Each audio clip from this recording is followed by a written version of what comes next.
ఇంట్లో బోర్ కొడుతుందని చెప్పేసి మేము ముగ్గురం బయటికొచ్చినాం. నేను, మా చెల్లి, మా తమ్ముడు. సో, స్కూటీ పైన వచ్చినాం మేము ముగ్గురం. సో, ఇక్కడ ఆగినాం ఏమన్నా తిందామని చెప్పేసి. నూడిల్స్ అయితే ఆర్డర్ చేసినాం. సో, హాఫ్ ప్లేట్ 80 రూపీస్ అంట. నూడిల్స్ తింటూ మేము మాట్లాడుకుంటూ కూర్చున్నాము.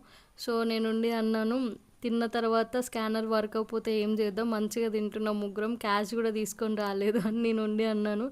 అట్లా అనకక్క ప్లీజ్ అక్క, స్కానర్ వర్క్ అవ్వకపోతే ఏం చేద్దాం అని చెప్పేసి మేము ఆలోచించుకుంటూ తింటూ ఉన్నాము.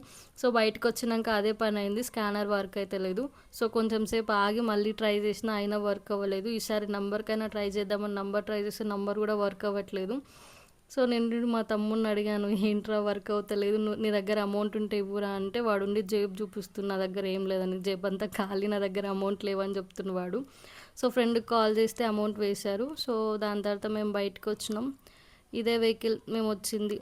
సో, దాని తర్వాత ఎక్కడికి వెళ్దామని ప్లాన్ చేసాం, బట్ ఇంటికి వెళ్ళిపోయినాం.